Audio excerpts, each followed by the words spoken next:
स्वागत है आपका। ब्रेक के बाद में कांग्रेस की संदेश यात्रा का सांगानेर से नवे चरण का आगाज हो गया। मुख्यमंत्री सांगानेर में है, सीधे आपको लिए चलते हैं सांगानेर, जहां पर मुख्यमंत्री अशोक गहलोत, साथ ही प्रदेश कांग्रेस अध्यक्ष डॉक्टर चंद्रभान और तमाम दूसरे नेता आप मंच पर देख पा रहे हैं। 9वां चरण है ये संदेश यात्रा का और सांगानेर से इसकी शुरुआत है। सीधी तस्वीरें सांगानेर से।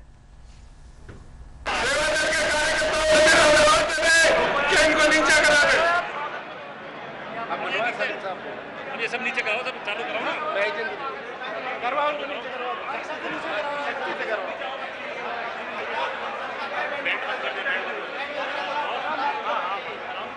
और बैंड वालों से भी मेरा निवेदन है कि बैंड बंद कर दे। मैं अब स्वागत की कड़ी में निवेदन करूंगा जयपुर शहर जिला कांग्रेस कमेटी के अध्यक्ष आदरणीय सलीम कागजी साहब से आए और यहाँ मंच पर आए हुए अतिथियों का स्वागत करें। संक्षिप्त में आदरणीय सलीम कागजी साहब।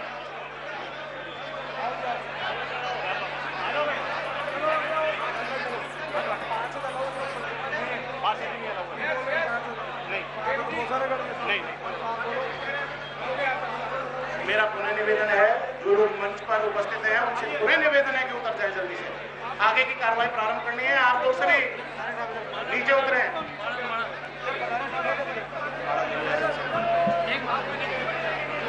अब स्वागत की कार्रवाई में आगे हमारे जयपुर शहर जिला कांग्रेस कमेटी के अध्यक्ष आदरणीय सलीम कागजी साहब अपना संबोधन देंगे। उससे पहले मेरा पुनः निवेदन है कि आप लोग जो मंच पर हैं तुरंत प्रभाव से नीचे आए।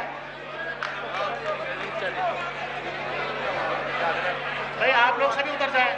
एक मिनट, अब किसी को मंच पर से सभी लोग नीचे उतर जाएं तुरंत प्रभाव से। भाई आप लोग चलो यार, नीचे चलो ना, आप नीचे चलो भाई। मैं पुनः आपसे निवेदन कर रहा हूं, जो लोग मंच पर हैं तुरंत प्रभाव से नीचे आ जाएं।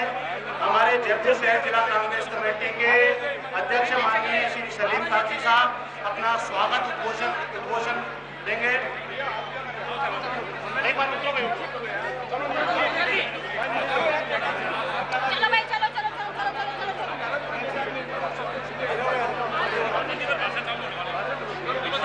चलिए, सभी इधर से भी आ जाओ, इधर से भी। ये बोला बैंड बिल्कुल बंद करें। ये जितने भी बीच में खड़े हैं और बैंड बजा रहे हैं, बैंड वालों से मेरा पुनः निवेदन है कि इसको बिल्कुल बंद कराओ, अपना बैंड बिल्कुल बंद कर दें। आदरणीय सलीम कागजी साहब। आज हमारे सांगानेर से कांग्रेस संदेश यात्रा के नवे चरण का प्रारंभ इस विशाल जनसभा के पधारे हमारे प्रदेश के लोकप्रिय कर्दिल अजीज मुख्यमंत्री आदरणीय अशोक गहलोत साहब, प्रदेश कांग्रेस के संगठन के मजबूत देने वाले आदरणीय डॉक्टर चंद्रभान जी, AICC के सचिव अरुण यादव जी, सांसद डॉक्टर रमेश जोशी जी, हमारे सवाई माधोपुर के सांसद और लोकसभा भारत सरकार में मंत्री श्री नवनारायण मीणा जी, सभी विधायकगण, प्रमुख जी, AICC सदस्यगण, जिला और ब्लॉक अध्यक्ष, पदाधिकारीगण, सभी वरिष्ठ कांग्रेस जन, सांगानेर के सभी साथियों, भाइयों और बहनों। और आइए अब सीधे रुक करते हैं सांगानेर का संदेश यात्रा का 9वां चरण सांगानेर से शुरू हो रहा है। मुख्यमंत्री अशोक गहलोत सांगानेर में। मैं कांग्रेस कार्यकर्ताओं को बहुत ही सम्मान के साथ सावचेत करना चाहता हूं, ये होड़ यहीं रुकने वाली नहीं है। जगह जगह पे बिना बात के दंगे कराने की साजिशें भी होने वाली हैं, साजिशें रची जा रही हैं। कांग्रेस कार्यकर्ताओं की जिम्मेदारी है माननीय मुख्यमंत्री जी की भावनाओं को समझते हुए, माननीय चंद्रभान जी की भावनाओं को समझते हुए जो निर्देश हमारे अखिल भारतीय कांग्रेस कमेटी के अध्यक्ष सोनिया गांधी जी और उपाध्यक्ष राहुल गांधी जी दे रहे हैं, उसके अनुरूप आप अपने काम को अंजाम दें। आप बहुत सावधानी के साथ रहें। जगह जगह पे उपद्रव कराने की कोशिश हो रही है, ताकि ये जो श्रेय कांग्रेस की सरकार को जा रहा है, चाहे वो मुफ्त दवा योजना का हो, चाहे वो दूसरी योजनाओं का हो, चाहे पेंशन अभियान का हो, या वो जो अधिकार जो कांग्रेस की सरकार ने दिए हैं, जो सस्ता अनाज कांग्रेस की सरकार दे रही है, जो महंगाई से लड़ने की इच्छा शक्ति कांग्रेस की सरकार ने बताई है, उन सारी योजनाओं का लाभ जनता को मिल रहा है। उसका श्रेय कांग्रेस को नहीं जा पाया, इसलिए लोगों का ध्यान भटाने के लिए तरह तरह की बातें हो सकती हैं।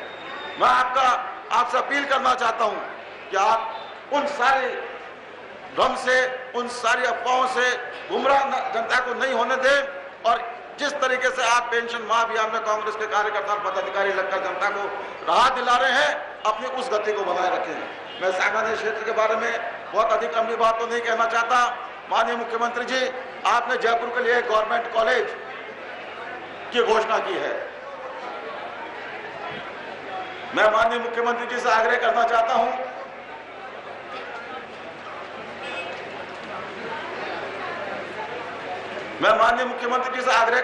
हूं, आपने गवर्नमेंट कॉलेज की घोषणा जयपुर के लिए की है। हम सांगानेर के लिए गवर्नमेंट कॉलेज का आग्रह आपके सामने रखना चाहते हैं कि सांगानेर में एक भी कॉलेज नहीं है, सांगानेर में गवर्नमेंट कॉलेज खोलने के लिए स्थान चिन्हित किया जाए और अगर संभव हो सके तो सांगानेर में गवर्नमेंट कॉलेज खोलने की कोशिश की जाए। मैं आपको धन्यवाद देना चाहता हूं कि आपने बीसलपुर से बहुत सारे कॉलोनियों को और बहुत सारे क्षेत्र को आपने बीसलपुर पेयजल परियोजना से जोड़ दिया है, लेकिन सांगानेर क्षेत्र के अभी भी कुछ क्षेत्र ऐसे हैं जहां बीसलपुर का पानी नहीं पहुंच रहा है। मेरा आपसे यह भी आग्रह है कि जहां बीसलपुर का पानी पहुंच सकता हो, उन क्षेत्रों को भी बीसलपुर पानी के योजना से जोड़ा जाना चाहिए।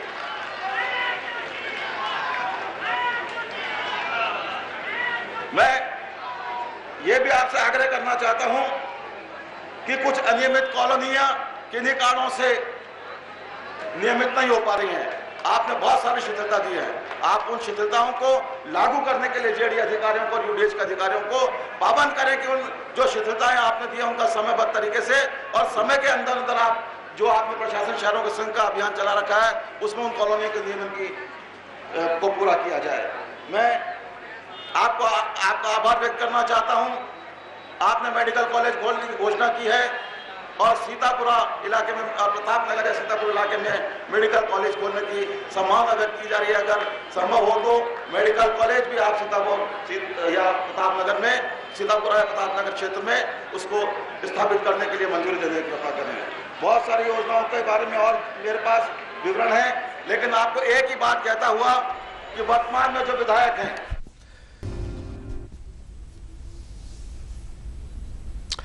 और आइए ब्रेक के बाद में सीधे एक बार फिर से रुक करते सांगानेर का संदेश यात्रा के 9वें चरण का सांगानेर से आगाज हुआ है।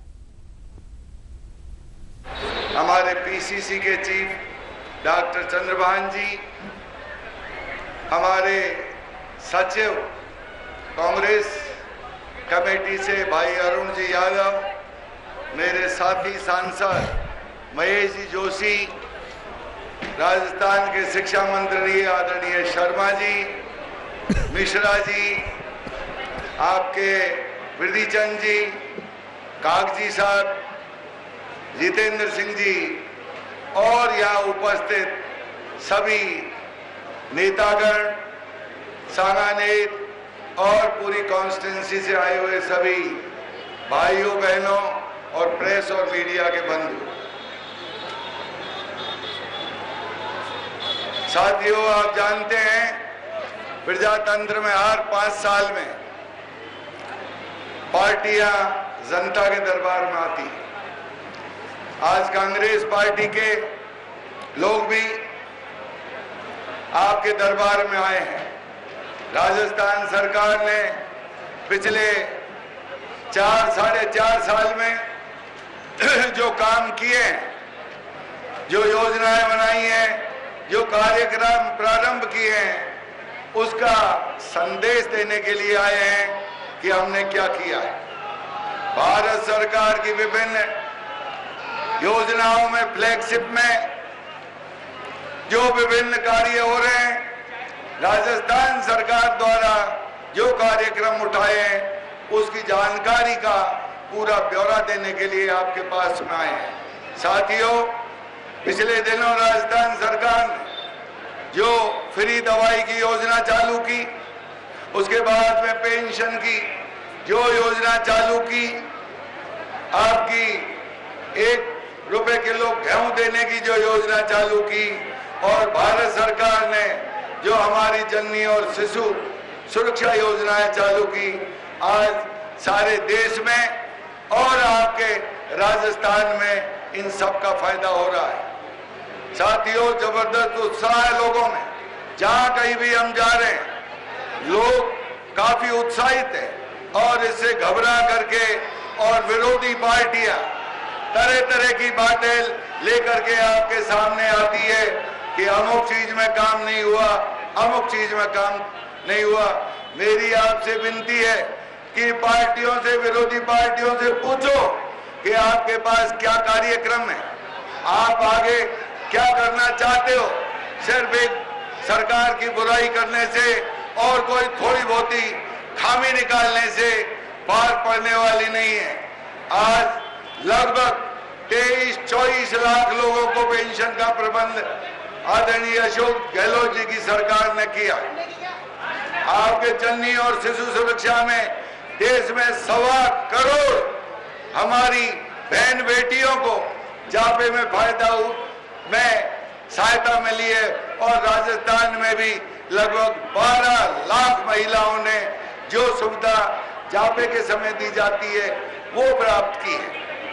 आपके गेहूं का जो बिल लाना चाहते हैं, भारत सरकार लाना चाहती है खाद्य सुरक्षा बिल, और दूसरा किसानों को उनकी जमीन अगर एक्वायर की जाती है उसका पूरा पैसा मिले। ये दोनों बिल भारत सरकार लाना चाहती है, सोनिया गांधी जी लाना चाहती है, प्रधानमंत्री जी लाना चाहते हैं, कांग्रेस लाना चाहती है। आपने देखा होगा पिछले दिनों पार्लियामेंट में किस तरह के अवरोध खड़े किए और इन बिलों को पास नहीं होने दिया। ये सारी विरोधी पार्टियां एंटी पब्लिक है, गरीबों के हित नहीं चाहती है और इस तरह के कानून पास करने नहीं देना चाहती है। इनका काम है रोड़ा अटकाना, लोगों को फायदा नहीं पहुंचे। अभी एक भारत सरकार ने योजना चालू की, डायरेक्ट बेनिफिट ट्रांसफर। जितने भी बेनिफिशियरीज हैं, जिन लोगों को पैसा दिया जाता है, सीधा उनके अकाउंट में जाए। बहुत सारे कांग्रेस के विरोधी पार्टियों ने देश में उसका भी विरोध चालू कर दिया कि साहब सीधा पैसा क्यों भेजा जा रहा है। भाई आपके पेट में दुख क्यों हो रहा है? अशोक जी गहलोत अगर पेंशन बांध करके लोगों को राहत पहुंचाना चाहते हैं, विरोधी पार्टी कह रही है कि लो साहब ये तो पैसे लुटवा रहे। अरे हमारे पास पैसा है, केंद्र सरकार ने पैसा राजस्थान को दिया है, राजस्थान सरकार ने अपना वित्तीय प्रबंधन अच्छा किया है और अगर उनके पास में पैसा है तो हमारी गरीब जनता को, हमारे गरीब भाइयों को पेंशन दे रही है सरकार। बताओ, इसमें भी इनका पेट दुख रहा है।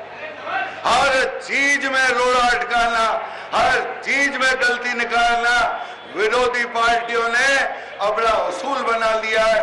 मेरी जनता से यही अपील है कि जब कभी भी विरोधी पार्टियां, बीजेपी के लोग आपके पास में वोट मांगने के आते हैं, उनसे सब पूछिएगा कि आपने किया क्या है, पहले क्या किया, अब आपकी क्या योजना है और आगे आप क्या करने वाले हो। कांग्रेस की गई योजना से आगे बढ़ते प्रदेश का रुख करते हैं। संदेश यात्रा का 9वां चरण सांगानेर से शुरू हो गया और डॉक्टर चंद्रभान इस वक्त यहाँ पर सभा को संबोधित कर रहे हैं। सीधी तस्वीर है सांगानेर से। यात्रा के कार्यक्रम हो रहे हैं और मुझे आपको ये जानकारी देते हुए खुशी है कि प्रदेश की जनता संदेश यात्रा को भारी समर्थन दे रही है और उत्साह से स्वागत कर रही है। ये इस बात का प्रतीक है कि राजस्थान की जनता की सोच सकारात्मक है। वो कांग्रेस पार्टी की नीतियों, सिद्धांतों, कार्यक्रमों और विचारधारा में यकीन रखती है। केंद्र और राजस्थान सरकार की जो जन कल्याण की नीतियां हैं, योजनाएं हैं, जो जनहित के फैसले हैं, जो विकास के काम हैं, उनकी सराहना कर रही है। इस मौके पर मैं आपको ये बताना चाहूंगा कि संदेश यात्रा जिसके माध्यम से हम प्रदेश के लोगों को पार्टी की रीति नीति और सरकार के कार्यों की जानकारी दे रहे हैं, इसी के साथ में एक विरोधी दल की यात्रा भी चल रही है जो केवल कांग्रेस पार्टी और सरकार की आलोचना कर रही है। आप लोग भी आजकल सब लोग मीडिया, प्रेस के माध्यम से सब जानकारी रखते हैं। आज की सभा के माध्यम से मैं उनसे पूछना चाहूंगा कि आप थोड़ा बहुत अपनी पार्टी के बारे में भी बताओ।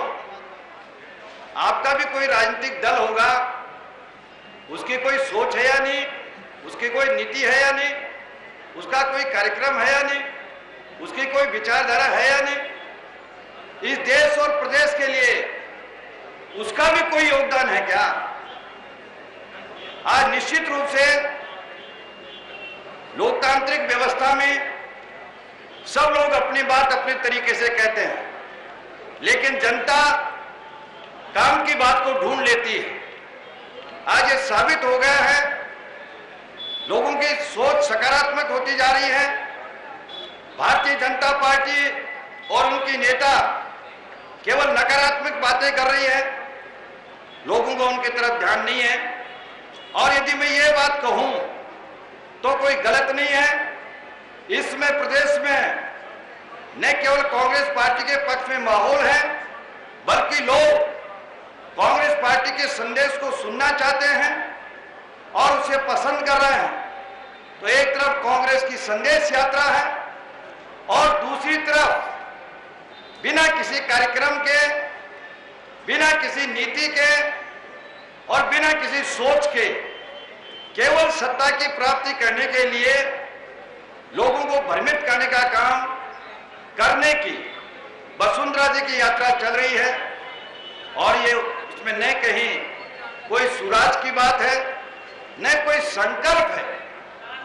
केवल यदि मैं कहूं तो ये सच साबित होगा कि ये कांग्रेस की संदेश यात्रा है और एक कांग्रेस विरोधी यात्रा है, जो केवल कांग्रेस के विरोध के ऊपर ही जीवित रहना चाहते हैं। आप लोगों से मैं ये भी कहना चाहूंगा कि लोकतांत्रिक व्यवस्था हमारे देश में है और इस लोकतंत्र की जो स्थापना की है वो भी कांग्रेस पार्टी ने की है। ये जो आपको वोट का राज दिख रहा है और सबको एक वोट का अधिकार है, ये कांग्रेस पार्टी की हुई व्यवस्था है। आप अपनी मनपसंद सरकार को चुन सकते हैं, किसी भी दल को, किसी भी जनप्रतिनिधि को, लेकिन इस लोकतांत्रिक व्यवस्था में विरोधी दल की भी भूमिका होती है। सत्तारूढ़ पार्टी की जिम्मेदारी होती है, ये बात सही है, ज्यादा जिम्मेदारी होती है, लेकिन विरोधी दल की भी अपनी भूमिका होनी चाहिए।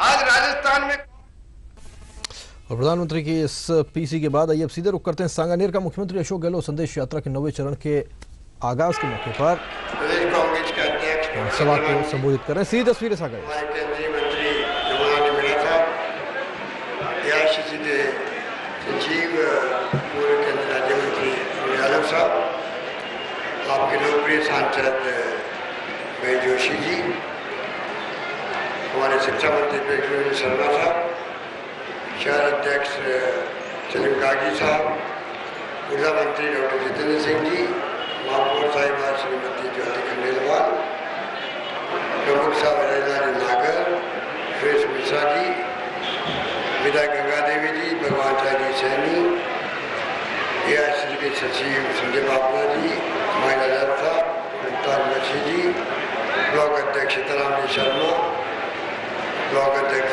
सांगानेर बेटी संजय शर्मा जी, अन्य तमाम हमारी उपस्थितियाँ नेतागण, सुनील शर्मा जी, नवीर खां जी, ओम मालविया जी, संजय गुजर जी, मीनाक्षी चंद्रावत, तिवारी साहब, आवाज गिराजगर, आदरणीय चरणलाल गड़ा साहब, फिरोज खत्री जी, साजी यादव, प्रधान, अमीन कागी जी, डॉक्टर ईश मुंजाल, श्रीमती अंजू शर्मा, राजकुमार शर्मा, सुमित अगाचरा, रामेश्वर शर्मा, मोहम्मद गुजर, पुरुषोत्तम पागड़ा जी, तमाम हमारे यूथ कांग्रेस, एनएसवाई, सेवादल महिला कांग्रेस के तमाम साथीगण, अन्य वरिष्ठ नेतागण, उपस्थित बुजुर्गों, भाई और बहनों, नौजवान साथियों, प्रदेश कांग्रेस कमेटी की कांग्रेस संदेश यात्रा आज सांगानेर आपके क्षेत्र में पहुंची। रास्ते भर जो उत्साह देखने को मिला उसके लिए मैं आप सबका शुक्रिया अदा करता हूँ, आपको धन्यवाद देता हूँ। इस बात का प्रतीक है कि किस प्रकार से कांग्रेस का अपना एक तिरंगा का संदेश है, त्याग का, बलिदान का, कुर्बानी का। आज़ादी के पहले से ही 127 साल हो गया कांग्रेस को, तो जिस रूप में देश की लोगों की भावनाओं को साथ लेके चली है, एकमात्र पार्टी वो कांग्रेस पार्टी है। इसीलिए मुल्क आज़ाद भी हुआ महात्मा गांधी की रहनुमाई के अंदर। पंडित नेहरू के ज़माने में, मौलाना अबुल कलाम आज़ाद के ज़माने में,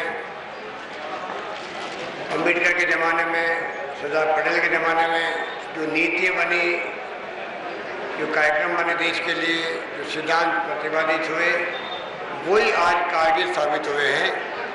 ये समय के साथ साथ में ये प्रूफ हो गया कि किस प्रकार से कोई चुनौती आई हो और मुल्क एक रहा, एकजुट रहा, मुकाबला किया, चाहे वो चाइना के साथ में युद्ध के वक्त की बात हो, पाकिस्तान के वक्त की बात हो, कारगिल का युद्ध हो, आतंकवाद की चुनौती हो, अलगाव की चुनौती हो, सांप्रदायिकता की चुनौती हो।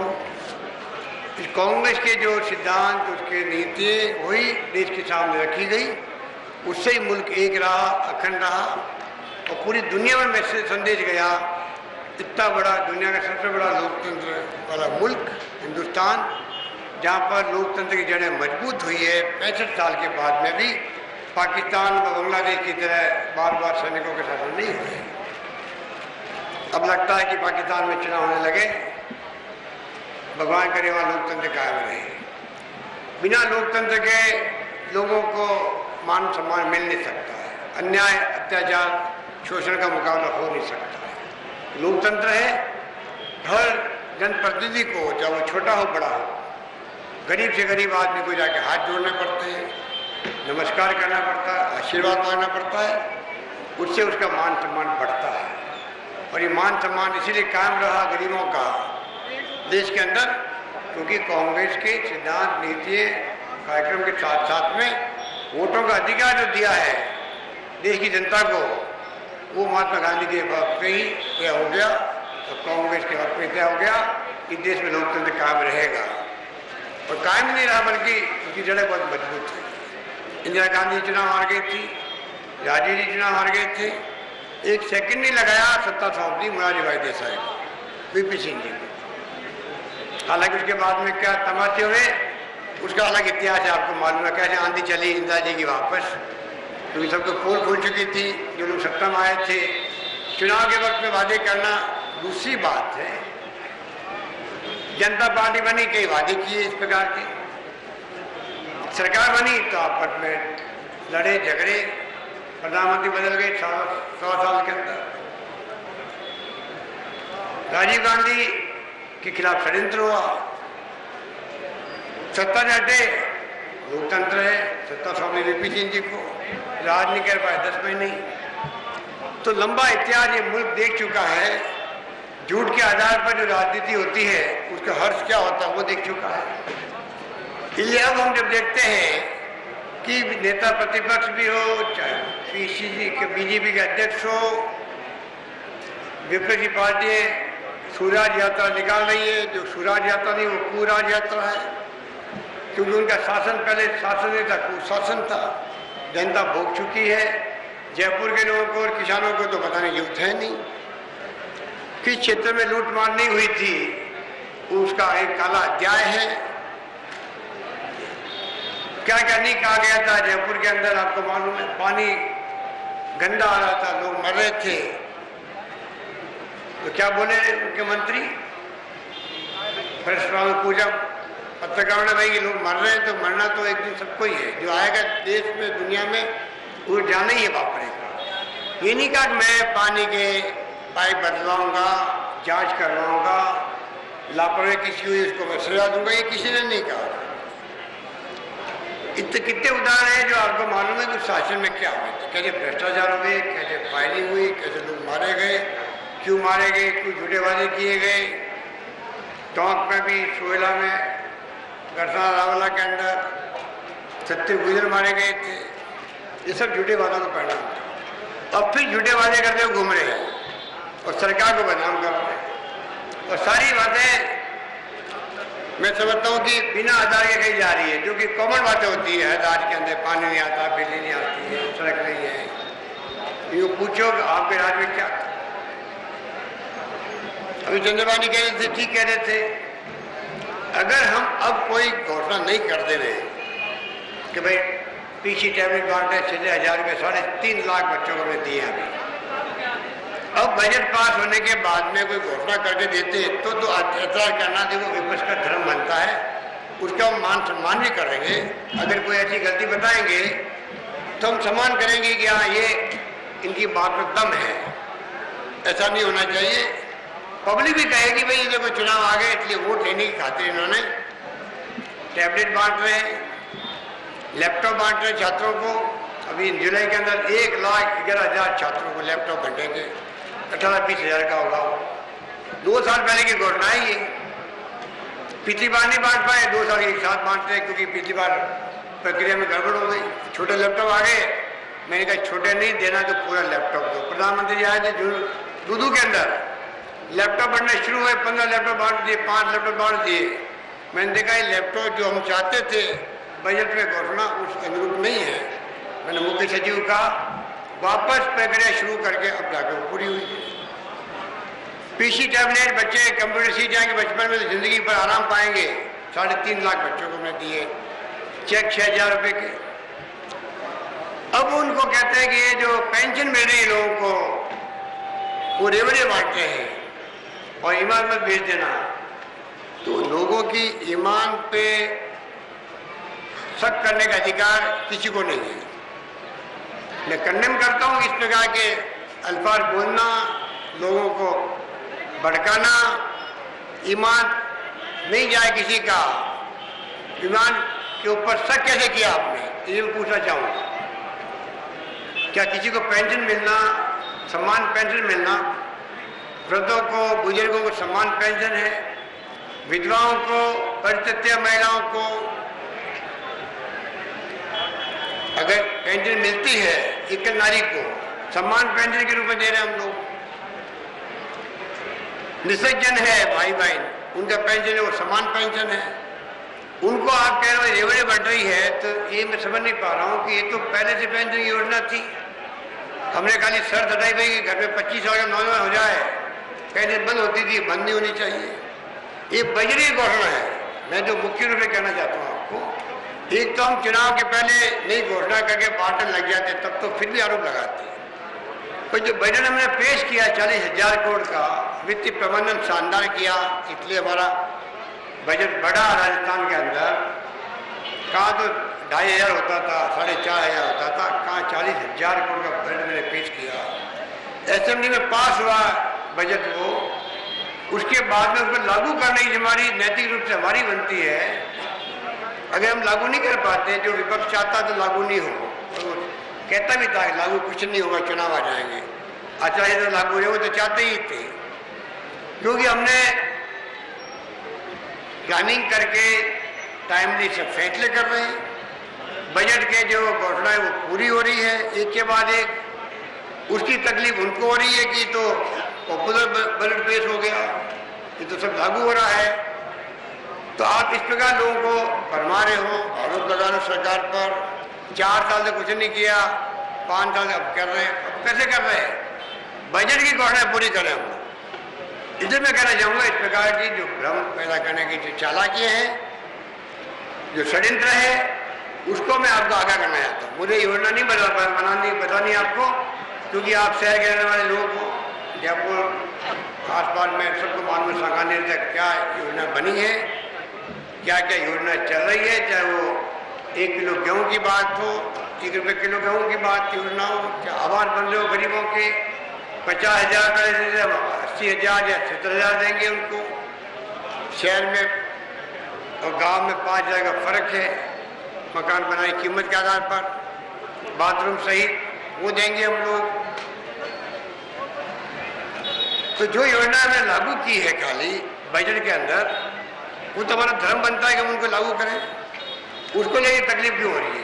तो इसलिए मैं कहना चाहूँगा, चाहे किसान के लिए योजना बनी हो, चाहे मजदूर के लिए बनी हो, चाहे छात्रों के लिए हो, युवाओं के प्रशिक्षण का कार्यक्रम हो जिससे वो कारीगर बन सके, कौशल विकास कर सके, मजदूर नहीं रहे वो। 1.5 लाख हमने नौकरी दी है और वो कहते हैं कि 1 लाख हमने दे दी है, 1,65,000 नौकरियों का प्रक्रिया शुरू कर दी है। 40,000 तो शिक्षा सहयोगी जल्दी बनने जा रहे हैं, 40,000 टीचर की जल्दी हाईकोर्ट के अंदर अभी केस चल रहा है, जल्दी वो फैसला होगा अगले महीने, तब भर्ती शुरू हो जाएगी। मैं उनको पूछना चाहूँगा, आपने 5 साल में 1,40,45,000 नौकरियाँ दिखा ली आपने 5 साल में, इतनी तो हम दे चुके हैं, अभी 4 साल के दे चुके हैं, और आप कह रहे हैं 10 लाख नौकरियाँ में दे दी है। तो मैंने जब हिसाब लगाया कि 6.5 लाख तो कर्मचारी है, 10 लाख आ कहाँ रह गई नौकरी है, तो कुछ जवाब नहीं। अब जवाब आ नहीं, हम तो प्राइवेट सेक्टर मिला के कह रहे हैं। कल मैंने देखा अखबार में, आज ही देखा होगा कि वो इस प्रकार के बदल रहे अपनी बात को।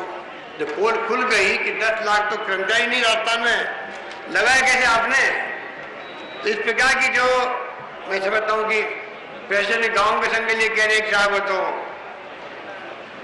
उस पर तो खाली भ्रष्टाचार हो रहा है। इनको पूछो कि प्रेसिडेंट गांव के संघ में कौन सा करप्शन होता है, वहाँ तो नामांतरण खुलता है, बंटवारे होते हैं, मूल निवास प्रमाण पत्र बनता है, जन्म प्रमाण मृत्यु प्रमाण पत्र बनते हैं, पट्टे दिए जाते गरीबों को, 50 तरह काम होते हैं। पैसे गांव के संग हो या शहरों के संग हो, या मुख्यमंत्री आवास योजना के मकान की लिस्ट बन के वो स्वीकृत होती है, पेंशन स्वीकृत होती है, ये काम होते हैं।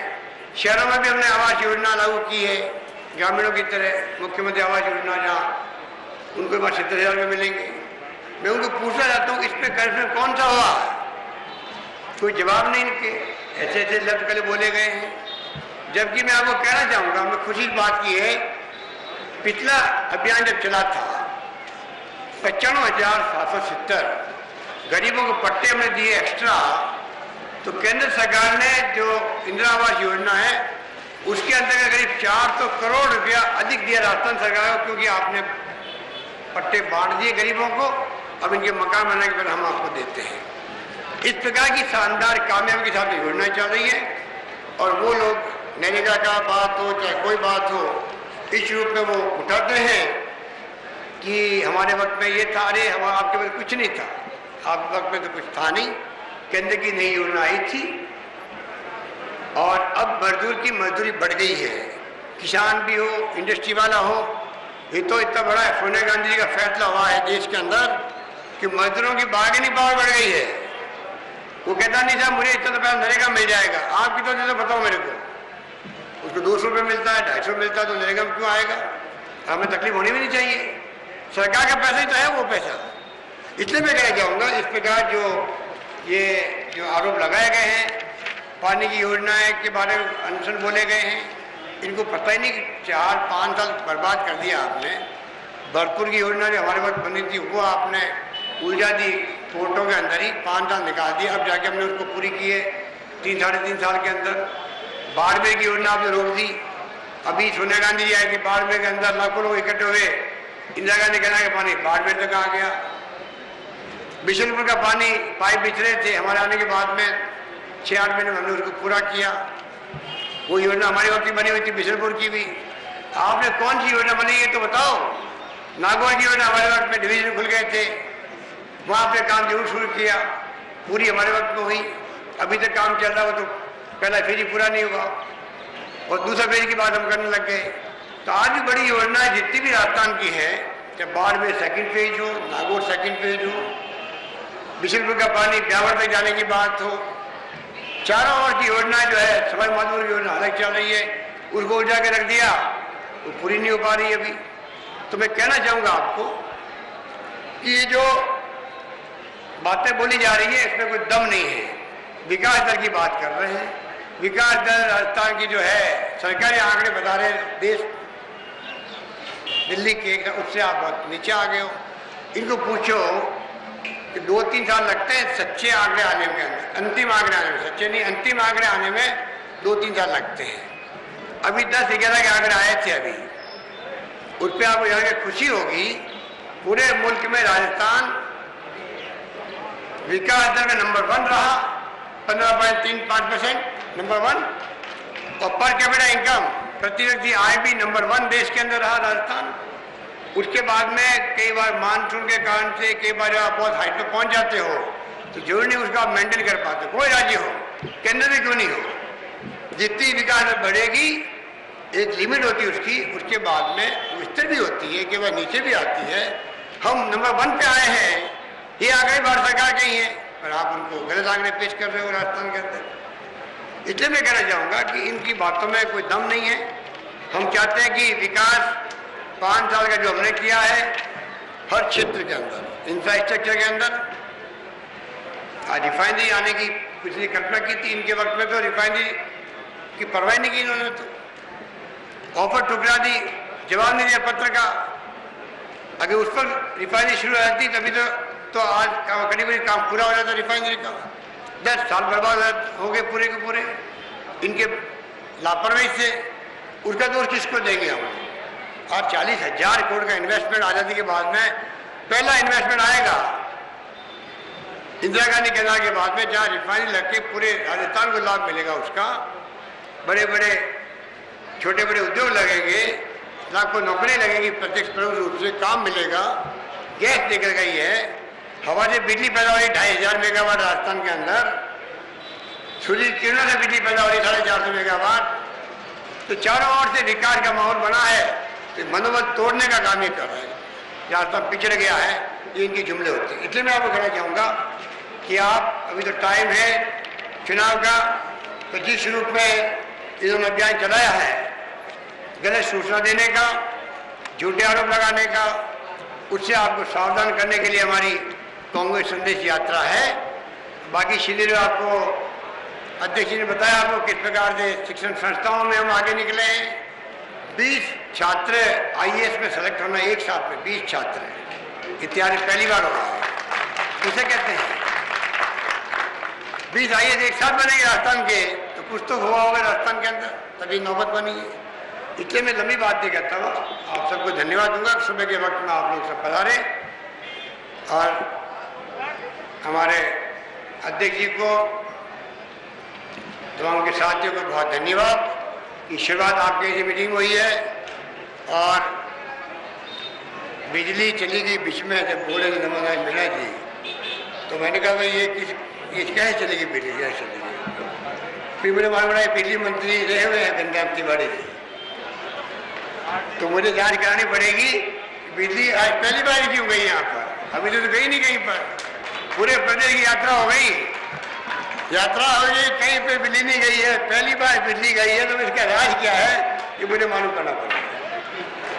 आपके यहाँ के विधायक जो है वो बिजली मंत्री रहे हुए हैं, कोई कोई बिजली गई है, आदमी ने करामत की दिखती है, लगता है जारी करूँगा इसकी बिजली गई कैसे।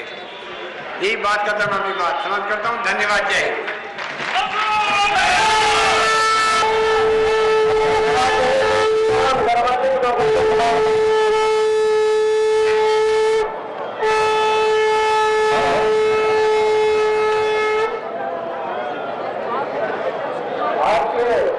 हमारे मुख्यमंत्री आदरणीय श्री अशोक गहलोत जी साहब, हमारे प्रदेश सरकार की धन्यवाद जी, मंत्री जी महोदय जी, हमारे। और आइए सीधे रुक करते चाकसू का कांग्रेस प्रदेश अध्यक्ष डॉक्टर चंद्रभान यहां पर सभा को संबोधित कर रहे हैं। हमने बनाया है आज जो केंद्र की यूपीए सरकार है, जो राजस्थान में अशोक गहलोत के नेतृत्व में कांग्रेस की सरकार है, इन्होंने जो नीतियां बनाई हैं, इन्होंने जो जनहित के निर्णय लिए हैं, इन्होंने जो जन कल्याण की योजनाएं बनाई हैं, उससे निश्चित रूप से मैं कहना चाहूंगा, समाज का कोई तबका ऐसा नहीं है जिसको राहत नहीं मिली है, जिसकी जिंदगी में बदलाव नहीं आया है। मैं आपको उदाहरण के रूप में बताना चाहूंगा, यहाँ हमारे किसान भाई बैठे हैं, किसान भाइयों के कर्जे हमने माफ किए, किसान भाइयों को गेहूं पर बोनस देने का काम हमने किया, किसान भाइयों को बिना ब्याज के ऋण देने का काम हमने किया, किसान भाइयों को 2 रुपए किलो दूध के ऊपर सब्सिडी देने का काम हम लोगों ने किया।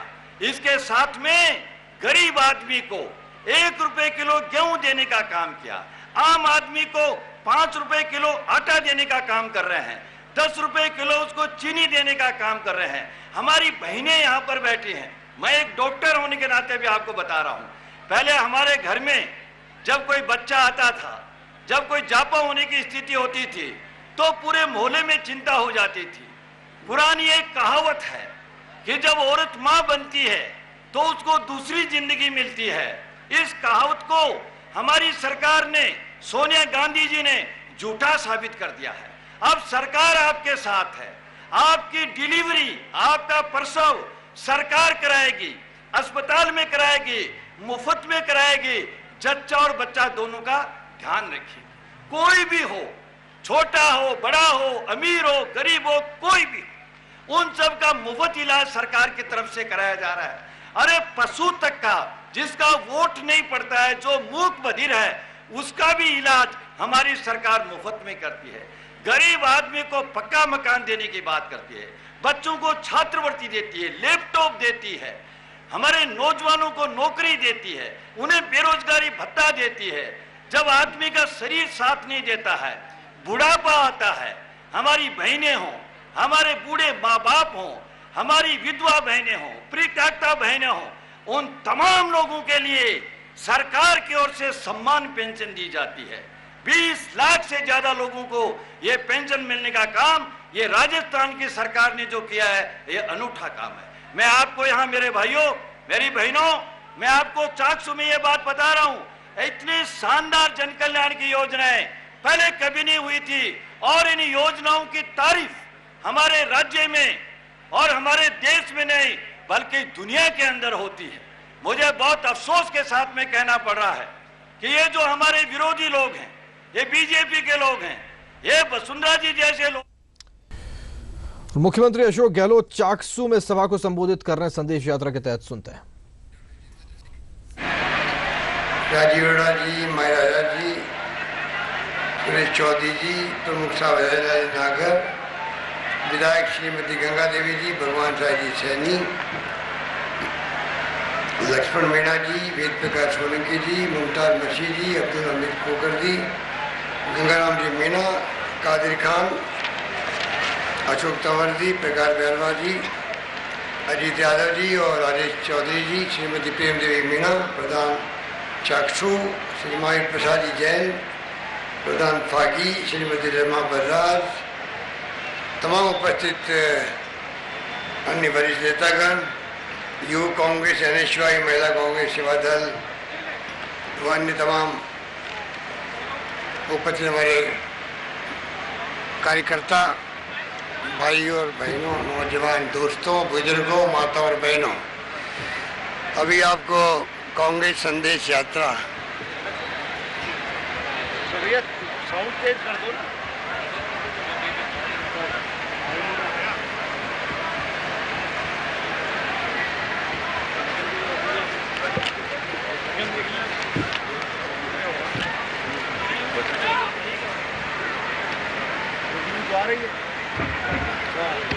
कांग्रेस संदेश बटन दबके मुझसे कांग्रेस संदेश यात्रा चाकसू पहुंची और जो उत्साह रास्ते में देखा कस्बे में, वो देखते ही बनता था। उसके लिए पूरे चाकसू वासियों को, गांव के लोगों को बहुत बहुत धन्यवाद।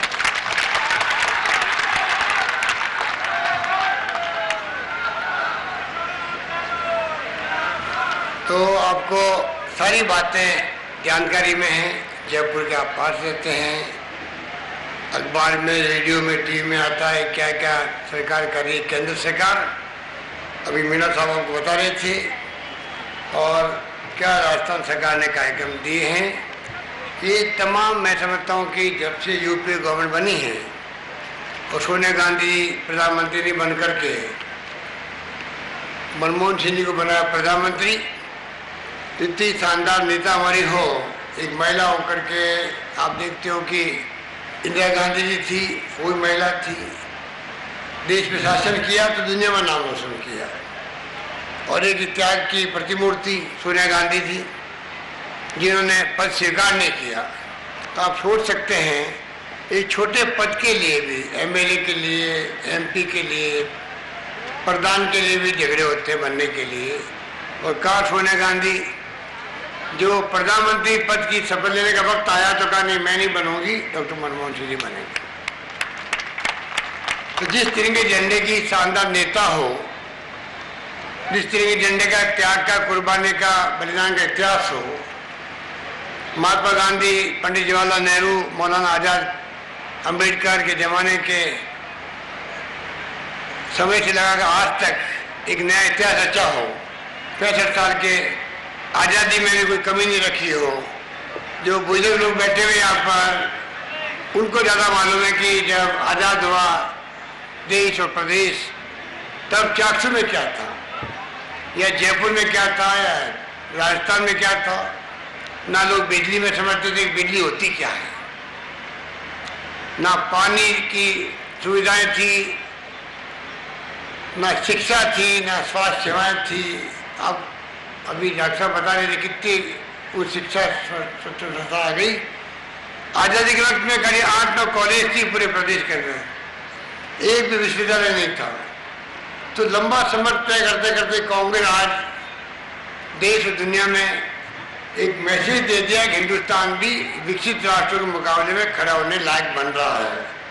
यही सपना राजीव गांधी का था, इसलिए कंप्यूटर आ गए, एसटीडी बूथ आए थे पहले, अब मोबाइल फोन आ गया रात के अंदर, पूरी क्रांति हो गई आईटी की, इंटरनेट की सुविधाएं हो गई, फेसबुक, ब्लॉग, क्या क्या नहीं हुआ है। इसलिए हम आज सोचते हैं कि समय के साथ में नहीं चलेंगे, हम लोग शिक्षा में ध्यान नहीं देंगे, अपने परिवार में, अपने गांव में कोई भी अशिक्षित नहीं रहे, बिना पढ़े के कोई नहीं रहे, जिससे कि आने वाले वक्त में अच्छे ओहदे पर पहुंच सके, अच्छी नौकरी है, अच्छी राजनेता बने, अच्छे अधिकारी बने, अच्छे जनप्रतिनिधि बने। ऐसा माहौल देश में बन चुका है। जो परिवार, जो जाति, जो पार्टी, जो संप्रदाय नहीं पढ़ेगा, तालीम नहीं लेगा, वो कभी आगे नहीं बढ़ पाएगा। इस माहौल में देश चल रहा, प्रदेश चल रहा है। प्रदेश में ही अच्छी अच्छी शिक्षण संस्था आ चुकी जो पहले नहीं थी।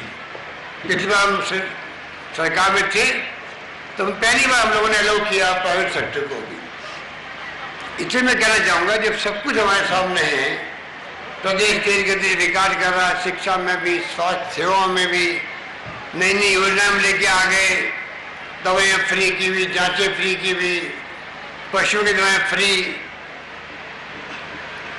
शिक्षा में भी शिक्षा का अधिकार का अधिनियम बना दिया दिल्ली के अंदर सोनिया गांधी जी, डॉक्टर मनमोहन सिंह जी ने। नरेगा की योजना लेके आ गए, आज 100 दिन का रोजगार मिलेगा ही मिलेगा, कानून के अनुसार आपको अधिकार है। और नरेगा में भी 9 घंटे काम करने पड़ते थे पहले, गर्मी का वक्त था, हमने कहा गर्मी में लू लग जाती किसी को, गर्मी में औजार ही गर्म हो जाते हैं, तो बिना मांगे हुए हम लोगों ने काम का समय बदल के सुबह 6 बजे आओ, 10 बजे वापस जाओ, कि जो लू नहीं लगनी चाहिए, ये व्यवस्था हमने करी। इसके साथ साथ में माप कम कर दिया, कि माप कम करने से आधा माफ कर दिया, जिससे कि मजदूरी पूरी मिले। अब अगर कोई कमी भी रहती है, मान लीजिए कमी रहती भी है, इतना बड़ा काम लाखों लोग लगते हैं, करते हैं, कहीं कमी रह गई तो सरकार उसको ठीक करेगी। हमारी जिम्मेवारी है कि हमारे तक बात पहुंचेगी, आपके जनप्रतिनिधि पहुंचाएंगे, अब लिख के देंगे। जो अधिकार दिया हम लोगों ने, वो बेमिसाल अधिकार दिया हुआ है, अब उसका उपयोग अपन नहीं करें तो किसको बोलते हैं। सरकार ने संवेदनशीलता दिखाते हुए सोशल सिक्योरिटी स्कीम लेके आ गई, जो 50 स्कीम है किसानों के लिए और मजदूर के लिए, APL, BPL सबके लिए ले आए। उसकी जानकारी आपको हो, उसका फायदा आप लें। पारदर्शिता की हमने बात करी तो ट्रांसपेरेंसी एक्ट लेके आ गए, तमाम संपत्तियां डाल दी अधिकारियों की, राजनेताओं की वेबसाइट में डाल दी गई। स्पेशल कोर्ट एक्ट आ गया, आय से अधिक संपत्ति होगी तो जब्त कर ली जाएगी, अलग कानून बना। जब आपने प्रशासन की बात की तो लोक सेवा गारंटी एक्ट लेके आ गए, सुनवाई का अधिकार लेके आ गए। अगर कोई काम नहीं मिलता है नरेगा में, अगर कोई काम आपका नहीं होता है, आपकी शिकायत दर्ज नहीं होती है, तो उसके लिए कानून बन गया है और कानून के अंतर्गत काम नहीं करेगा अधिकारी को सजा मिलेगी। अब इसकी बातों की जानकारी हम लोगों को रखनी पड़ेगी। इसलिए मैं कहना चाहूँगा, कभी कभी सोचता हूँ 2003 में भी भयंकर अकाल पड़ा था, 3-4 अकाल पड़ गए थे और हमने कमी नहीं रखी थी उस वक्त में भी। गांव गांव में गेहूँ पहुँचा दे, घर घर के अंदर टाइम पे मजदूरी, टाइम पे चारे का प्रबंधन गायों के लिए, पीने का पानी मनुष्यों के लिए तो पशुओं के लिए भी साथ में किया गया। सब कुछ करने के बाद में भी बिजली का उत्पादन, डॉक्टर चंद्रमान जी मंत्री थे, हम पूरे कंट्री में नंबर 1 थे, इतना उत्पादन किया उस जमाने के अंदर। सड़कें अच्छी बनने लग गई थी पहले। इस सब करने के बावजूद भी सरकार, पूरे देश में लोग समझते थे कि सरकार तो कांग्रेस की बनेगी। और आपको पता है कि ये यात्रा निकालने वाले उस वक्त भी घूम घूम कर खूब प्रचार किया, बदनाम किया सरकार को। हम तो सेवा करने में लगे रहे आप लोगों की, तो आपको तकलीफ नहीं हो, लू नहीं लगे, पेमेंट टाइम पे हो, पूरा पेमेंट हो। ये लोग कहते लोग भूख से मरेंगे। मैंने कहा भूख से मरने की बात छोड़ो, मेरे मुख्यमंत्री काल में एक परिवार को भूखा नहीं सोने दिया जाएगा राजस्थान में। और वो करके दिखाया। गांव गांव में गेहूं की बोरियां रख दी हम लोगों ने, गांव गांव में गेहूं की बोरियां पड़ी रही। और तो और सरकारी कर्मचारी लगा दिया ड्यूटी पर। कोई ध्यान रखे, कोई परिवार संकोच में गेहूं नहीं मांगे, गेहूं पहुंचा दो उसको। पर इन्होंने उस पर भी खूब बदनाम किया था कि आप गेहूं मांग कर फिर रहे हैं मुख्यमंत्री, तो बीके का कटोरा लेके घूम रहे हैं दिल्ली की सड़कों पर। एनडीए गवर्नमेंट थी, इनकी गवर्नमेंट थी दिल्ली में, बदनाम कर रहे थे लोग। हमने कहा हमें तो अगर भीख भी मांगनी पड़े केंद्र सरकार से, संघीय ढांचा है देश के अंदर, लोकतंत्र में हमारा अधिकार है। अगर घरों में गेहूं पहुंचे गरीब के, आम आदमी के, तो मुझे गर्व होगा, मुझे कोई शर्म नहीं आएगी गेहूं मांगते हुए भी। तो ये तमाम हालात से गुजरे थे उस वक्त में। अब मैं आपको कहना चाहूँगा, अगर आप कल्पना करो उस वक्त सरकार अगर नहीं जाती, सरकार बनती वापिस, और दिल्ली में सरकार बदल गई 6-8 महीने बाद में ही, अपनी सरकार बदलने के बाद में, आज जो अपनी योजना लेके आए, दवाएं फ्री की लेके आ गए, पेंशन का महाअभियान चल रहा बुजुर्गों के लिए, विधवाओं के लिए, निःसज्जनों के लिए, सबके लिए 20 लाख तो स्वीकृति हो गई है 2 महीने के अंदर अंदर। दवाएं फ्री, जांचें फ्री, 1 रुपये किलो अनाज, 5 रुपये किलो आटा। मकान के लिए पहले 50,000 देते थे, अब हम 80,000 देंगे, गरीब आदमी की पक्की छत बन जाए गाँव के अंदर। इतनी शानदार योजना है जो ब्याज सरकार भर रही है। बहुत ही किसान का 150 रुपये बोनस गेहूं के लिए अलग से किसान को, दूध के लिए 2 लीटर अलग, 1 लीटर में 2 रुपये अलग पैसा मिलने लग गया किसान को। तो ये मैं सोचता हूँ अगर ये उस पर सरकार बदलती, दिल्ली में बदल गई थी और यहाँ नहीं बदलती, मान लीजिए आपकी सरकार वापस रहती, तो आप कल्पना करो जो योजनाएं वित्तीय प्रबंधन करके आज हम लेके आए हैं। आज हमने 40,000 करोड़ का बजट मैंने पेश किया है वित्त मंत्री के रूप में असेंबली के अंदर। 5 बजट मैंने पेश किए हैं। 70,000 से बढ़ा करके 94,000 का हमने प्लान शायद पूरा कर लिया पिछले प्लान का। इस बार करीब 2 लाख करोड़ का प्लान हमने ट्वेल्थ के लिए स्वीकृत करवाया है। आप सोचिएगा, इतना शानदार वित्तीय प्रबंधन, इतना शानदार वित्तीय प्रबंधन यूपीए गवर्नमेंट का था। इस कारण नीतियाँ बदली, रेवेन्यू बढ़ गई, केंद्र की भी, राज्यों की बढ़ गई। पहले संकट में थे सब राज्य, आज नमूना मेरे बैठे हुए वित्त मंत्री हैं, ये इनको सब मालूम है। आज 2-3 राज्य मुश्किल से संकट में होंगे देश के अंदर। तो मैं कहना चाहूँगा आपको, इस रूप में अगर ये जो झूठ बोल करके, झूठे वादे करके, लोग भड़का करके राजस्थान पिछड़ रहा है। अरे राजस्थान के तो 20 छात्र कलेक्टर के लिए आईएएस की परीक्षा में पास हुए बनने के लिए एक साथ में, ऐसा आज तक कभी हुआ? कल परसों परिणाम आए थे। हमारे बच्चे नाम रोशन कर रहे हैं, 1 करोड़ रुपए तनख्वाह पा रहे हैं पिलानी बिट्स के। अभी चंद्रवानी बता रहे थे। आप कल्पना करो कहाँ पहुंच रहा राजस्थान। शिक्षण संस्था बड़ी से बड़ी राजस्थान में आ गई, तेल निकल गया, गैस निकल गया, सूर्य किरणों से बिजली पैदा होने लगी राजस्थान में 450 मेगावाट से शुरू हो गई। हवा से बिजली पैदा हो रही 2500 मेगावाट। कल्पना करो 2500 मेगावाट किसे कहते हैं। तो चारों ओर से हम प्रगति कर रहे हैं। नौकरी हमने 1.5 लाख लगा दी, और ये यात्रा निकालने वाले विपक्ष के लोग, इन्होंने कह दिया हम 10 लाख नौकरी हमने लगाई, ये सरकार कुछ लगा ही नहीं रही है। मैं इनको पूछना चाहता हूँ कि 6.5 लाख तो कुल कर्मचारी में 10 लाख लोगों को नौकरी लगा कैसे दी आपने? वो कहाँ गए? अब कल मैंने पढ़ा अखबार में, आज पढ़ा, अब कहते हैं कि सरकारी और हमने प्राइवेट मिला के बोलने लग गए। जब पोल खुल गई कि 10 लाख के आंकड़े झूठे दे दिए हम लोगों ने, और जनता को जवाब क्या देंगे, तब आगे वो प्राइवेट मिला के कह रहे हैं। तब भी मैं कहना चाहूँगा, इनके वक्त में 1.5 लाख नौकरी भी नहीं लगी पूरी। हमने 1.5 लाख तो लगा दी 4 साल में ही, और 1,65,000 नौकरी लग रही है। 40,000 शिक्षक सहयोगी लगेंगे, 40,000 थर्ड ग्रेड टीचर लगेंगे, 10,000 कांस्टेबल की भर्ती शुरू हो रही है अगले महीने के अंदर। बाकी हर विभाग में भर्ती शुरू हो रही है। इस प्रकार से जितनी भी नौजवानों की, छात्रों की जो लैपटॉप की बात है, पीसी लैपटॉप की बात है, कैसे हमारे छात्र जीवन में ही वो कंप्यूटर सीख जाए। 3.5 लाख चेक बांटे हमने, 3.5 लाख चेक 6,000 रुपये के छात्रों को, 8वीं पास छात्रों को 3.5 लाख चेक बांटे हैं। मैं आपसे कहना चाहूँगा वो पैसा जो खर्च जो है वो बच्चों को पीसी टैबलेट दिलाने में खर्च करें, जिससे कि वो कंप्यूटर का एक्सपर्ट बन जाएगा। 8वीं बार बच्चा करते ही तो आपके परिवार का, आपके समाज का नाम रोशन करेगा। इसलिए अभी से 6,000 के चेक दिए गए। हम लोगों ने करीब 200 करोड़ रुपये खर्च किया है।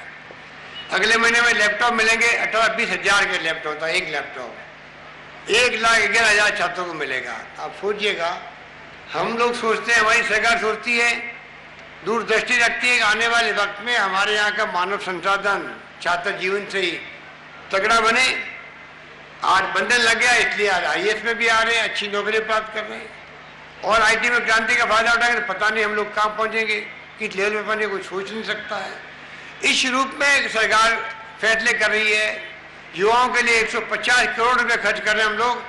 खाली उनको कौशल विकास, 5 ही 5 जो नौजवान होगा उसको कौशल विकास हो, मजदूरी नहीं करे, वो कारीगर बन जाए, कौशल सीख जाए, दक्ष हो जाए, अलग ट्रेनिंग करवा रहे हैं हम लोग। इस रूप में एक तरफ तो सरकार वो योजना लेके आई है, दूसरी तरफ ये लोग बदनाम जो कर रहे हैं साहब, ये तो चुनाव में रेवड़ियाँ बांट रहे हैं और अपना ईमान मत बेचना। लोगों को कह रहे हैं कि आप अपना ईमान मत बेचना। मैं कहना चाहूँगा, और मैं इसको कंडेम करता हूँ, निंदा करता हूँ, कि चाहे बुजुर्गों को हम सम्मान पेंशन दे रहे हैं, वो रेवड़ियाँ कैसे हुई? विधवा बहनें संकट में होती हैं, उनको अगर पेंशन मिलती है तो वो रेवड़ियाँ कैसे हो गई? निशक्त जन जो आदमी निशक्त है, मान लीजिए पोलियोग्रस्त है, काम नहीं कर सकता, उसको पेंशन मिलती है, तो कैसे वो रेवड़ियाँ बढ़ गई? और फिर आप ऊपर से कहते हैं आप अपना ईमान मत बेचना। मैं पूछना चाहता हूँ, ईमान तो कौन बेचता है? तो जनता फैसला करेगी चुनाव के अंदर। किन लोगों ने ईमान बेचा है, किन लोगों को जिम्मेवारी दी गई सरकार चलाने की राजस्थान के अंदर? आरोप लगाते रहो, जनता फैसला कर देगी कि किन पे आरोप लगे हैं, क्यों लगे हैं, किसे रेवड़ियाँ बांटे, किसी रेवड़ियाँ खाई थी, मालूम पड़ जाएगी। ईमान बेच के कौन गए हैं सबको मालूम है। इसलिए मुझे बड़ा अफसोस हुआ जब मैंने सुना कि आज इस लेवल पे राजनीति आ गई है। पेंशन जैसी चीज हर परिवार में खुशियाँ मना रहे हैं, भाई कम से कम मैं अपने बहन सवासनी को, अपनी बेटी को, अपनी पोती को, अपनी नाती को 5 रुपये, 25 रुपये, 50 रुपये जब चाहूँगा मैं दे दूँगा। एक बुजुर्ग आदमी सोचता है, एक बुजुर्ग महिला सोचती है, एक विधवा भी सोचती है भाई कि मैं कभी मदद कर दूँ कि मेरे रिश्तेदार को और मेरे खुद का खर्चा चला लूँगी ढंग से मैं, उसको कैसे कैसे तो रेवड़े बांट रहे हैं। दूसरा मैं पूछना चाहूँगा विपक्ष को कि तमाम योजना हमारी बजट की है, हम कोई चुनाव के पहले कोई घोषणा नहीं कर रहे हैं कि आप नई नई लाए स्कीम, पैसा बांटो, लैपटॉप बांटो और वोट ले लो। योजनाएं हमारी बजट में पास हुई असेंबली से, जहाँ कांग्रेस, बीजेपी, सीपीएम सब बैठते हैं, सबने मिलके प्रस्ताव असेंबली में हमने बजट पेश किया, उसको पास किया है। पास करने के बाद में हमने जो वादे किए थे वो निभा रहे हैं, उसके ऊपर फिर ऊपर से आरोप लगा रहे हो। ये जनता को गुमराह नहीं करना हो तो क्या होगा। इसलिए मैं कहना चाहूँगा आपको, आप चुनाव के आते आते कई तरह की बातें होगी, कई हेलीकॉप्टर उतरेंगे, कई झूठे वादे किए जाएंगे, झूठे आरोप लगाए जाएंगे। कृपा करके, पिछली बार तो यहाँ सीट नहीं आ पाई हमारी 2 बार से, मैं आपको अपील करना चाहूँगा, सरकार पुनः बनेगी कांग्रेस की, आपकी भागीदारी चाहिए। आप लोग मिलकर के भारी बहुमत से हमें सिर्फ कांग्रेस का हाथ का निशान जो इंदिरा गांधी का दिया हुआ है, तिरंगा झंडा जो कुर्बानी का, त्याग का, बलिदान का प्रतीक है, और हमारी महान नेता सोनिया गांधी और राहुल गांधी जो नौजवान हैं, जिन्होंने उपाध्यक्ष बनते ही कांग्रेस का, और सरकार जो हमारी कांग्रेस सरकारें हैं, आप देख रहे हो कि वहाँ काम किस तरीके से शुरू हुए हैं। और पिछले 6 महीने में 3 सरकारें जो बीजेपी के पास थी, हिमाचल की, उत्तराखंड की और कर्नाटका की, तीनों जगह कांग्रेस विजय हुई है, सरकार बनी कांग्रेस की, एक माहौल बन गया है, उसका हम लोग लाभ लें। सरकार वापस बनाओ कांग्रेस की राजस्थान में, जिससे कि जो स्कीम बनी है उसको और मजबूती प्रदान हो और नई स्कीमें आ सके। पानी की योजनाएं हैं, चाहे बिजली की है। अब फागी के अंदर आपके 765 का GSL बन रहा है, कभी किसी ने सपना देखा था?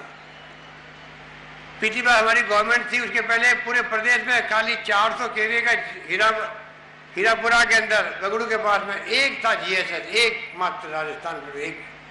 अब कितने तो लगे 400 के, कितने लगे 220 के, कितने लगे 132 kV के, कितने लगे 33 के, 11 kV के, कोई सोच नहीं सकता। और 2 राजस्थान में आधुनिक तकनीकी आई है, 765 GSS kV के सबसे बड़े होंगे राजस्थान के अंदर, वो फागी के अंदर एक और अंतरा के अंदर एक लग रहा, 2 लग रहे हैं राजस्थान भर के अंदर, जिसमें आपकी पड़ोस में आपकी क्वालिटी बिजली की सुधरेगी, ट्रिपिंग नहीं होगी, मोटर नहीं जलेगी, ट्रांसफार्मर नहीं जलेंगे। तो बिजली पैदा करने का अलग बड़ा काम हाथ में लिया है। जल्दी हमारे 2 super critical power plant 1320 megawatt का एक होता है, वो 660 के 2 इकाई होती है। 4 इकाई लगी राजस्थान में, 2 लगेगी छबड़ा में, 2 लगेगी सूरजगढ़ के अंदर, वो काम शुरू कर रहे हैं। कल हम देखा होगा काली सिंध का अखबार पढ़ा होगा आपने, एक नया बिजली का शुरू हो गया है। इन्होंने खाली पत्थर लगाए वहाँ जा करके।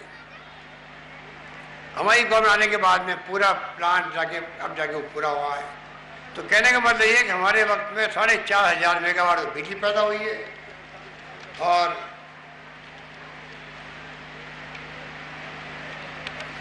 इस प्रकार से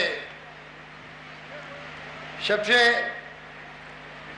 मैं अपील करूंगा कि अगले चुनाव में आप ये जो नारेबाजी करने की जरूरत नहीं होती है। ये अति उत्साह होता है हमारे नौजवानों के अंदर, चुनाव में अति उत्साह दिखाओ, कांग्रेस जिंदाबाद, सोनिया गांधी जिंदाबाद, राहुल गांधी जिंदाबाद, और हम कैसे कामयाब हो उसमें उत्साह दिखाओ।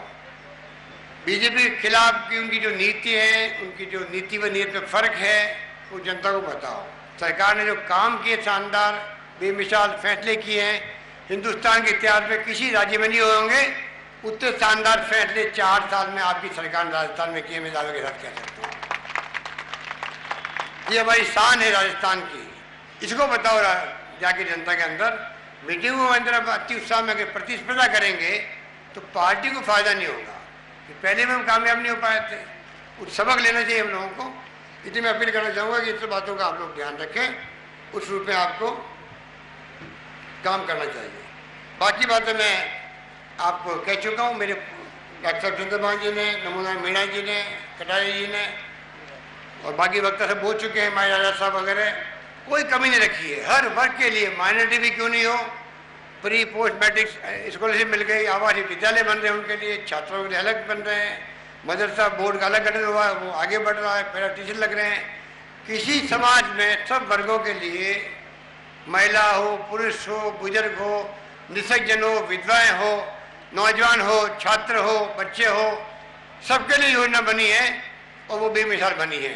इसलिए मैं कहना चाहूँगा सरकार ने सुशासन दिया आपको, कहने को कुछ नहीं विपक्ष के बाद में, उसी रूप में अपने को काम करना है, आगे बढ़ना है। यही बात कहता मैं अपनी बात। ये आपके कोई कोट खाबड़ा रोड की जो समस्या है, सबसे बड़ी समस्या जो आपका 129 करोड़ की जो दूध से दोसा मेघालय का टेंडर जो है वो जल्दी लग रहा है, ये मुझे अभी बताया गया, तो और अच्छी बात है। चारों ओर से काम की कमी रहेगी। आगे भी जो आपकी समस्या है आप निश्चित रहो। पिछली बार आपने लक्ष्मी मीणा जी को भी और सोलंकी को भी कोई काम हम नहीं हो पाया, तो मैं आपको अपील करूंगा कि हमें व्यक्ति पर नहीं देखना चाहिए, चाहे मैं भी क्यों नहीं हूँ। हमें देखना चाहिए कांग्रेस का तिरंगा झंडा, हाथ का निशान और हमारे नेता कौन है, वो शानदार है। उस प्रकार का संकल्प लेके जाओगे। मैं बुजुर्गों से, महिलाओं से, नौजवानों से अपील करूंगा कि राज बनाना है आपको वापिस, तब जाकर के आप और देखोगे राजस्थान किस तेज गति से विकास करे। रिफाइनरी के आने के मायने होते हैं, लाखों लोगों को मिलेगा रोजगार, खुद के काम धंधे मिलेंगे, पता नहीं क्या क्या होगा, कोई सोच नहीं सकता। यही बात कहता मैं अपनी बात समाप्त करता हूँ। धन्यवाद। जय हिंद।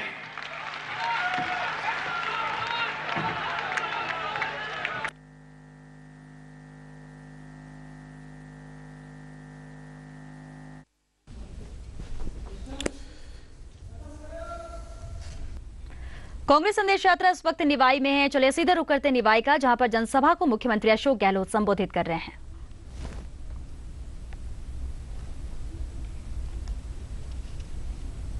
संयुक्त राष्ट्र संघ ने, यूएनओ ने उनको प्रस्ताव पास करना पड़ा सर्वसम्मति से, और अब दुनिया 2 अक्टूबर को महात्मा गांधी के जन्म दिवस को अहिंसा दिवस के रूप में मनाती है, अंतर्राष्ट्रीय अहिंसा दिवस। तो आप समझ सकते हो, एक तरफ तो वो पार्टी है जो महात्मा गांधी के जमाने से, पंडित नेहरू, मौलाना आज़ाद, सरदार वल्लभ भाई पटेल, डॉक्टर अम्बेडकर, उस जमाने से जो नीतियाँ बनी देश के लिए, क्योंकि देश अनेकता में एकता वाला मुल्क है। यहाँ पर जातियों हजारों तरह की है, भाषाएं समझ में आती नहीं है, तेलुगु, तमिल, मलयालम क्या है, पंजाबी क्या है, उड़िया क्या है, बंगाली क्या है, बोलियाँ बदल जाती है 20 कोस पर। जातियाँ अलग है, हिंदू भी, मुस्लिम भी, सिख भी, ईसाई भी, फारसी भी, जैन भी रहते हैं। इतने बड़े मुल्क को एक रखना, अखंड रखना अपना में बड़ी चुनौती थी।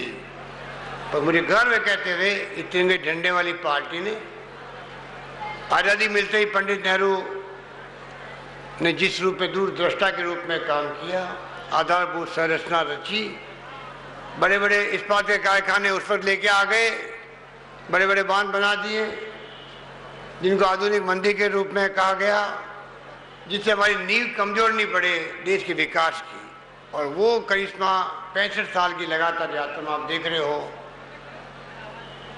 कल्पना करें हमारी पीढ़ी के लोग कि 60-65 साल पहले जो बुजुर्ग बैठे हुए यहाँ पे, उनको मालूम था निवाई क्या था, टोंक क्या था, राजस्थान क्या था। जब बिजली को जानते नहीं थे कि बिजली होती क्या है, वो राजस्थान था। ना स्कूल, ना अस्पताल, ना शिक्षा, ना स्वास्थ्य सेवाएं। और आज सब कुछ आपको देखने को मिलता है। देश में सुई नहीं बनती थी, सुई भी दुनिया के दूसरे मुल्कों से आती थी, विकसित राष्ट्रों से। आज सब कुछ यहाँ बनता है। इसलिए मैं कहना चाहूँगा कि कहना बड़ा आसान होता है, क्योंकि बीजेपी के बारे तो खाली जुमले हैं। चाल चरित्र चेहरा उनका सामने आ गया देश के सामने, नीति और नीयत उनकी फर्क है, कथनी में करने में अंतर है। झूठे वादे करो, आग लगाओ धर्म के नाम पर। जो अभी डॉक्टर साहब ने कहा आपको, कितने दंगे भड़काए, 400 लोग मारे गए देश के अंदर। राम मंदिर की बात करते थे, धारा 370 हटाने की बात करते थे, कॉमन सिविल कोड लाएंगे हिंदू मुसलमान सबके लिए। तो आप कल्पना करो क्या किस रूप में इन्होंने गौ माता के बारे में कहते थे, गौ हत्या बंद करो, पता नहीं क्या क्या बोलते थे। और सब बातों को भूल गए, खाली सत्ता में कैसे आए उसके लिए जनता को गुमराह करो, झूठे आरोप लगाओ। पिछली बार तो हम लगे रहे सेवा के अंदर, अकाल 3 दिन अकाल पड़ गया था, हमें चिंता थी पानी पहुंचाने की, चारा पशुओं को मिले। उस वक्त मैं यहाँ आया था, आसाराम बापू की गौशाला बनी थी, तब मैं खुद देखने गया, हमने ज़मीन अलॉटमेंट करी, गायों की सेवा करते रहे राजस्थान भर के अंदर। पशुओं के लिए पानी का इंतजाम करो, मनुष्य के लिए करो, रोजगार के लिए काम के बदले अनाज योजना चलाई, घर गेहूँ पहुँचा दिए गाँव के अंदर।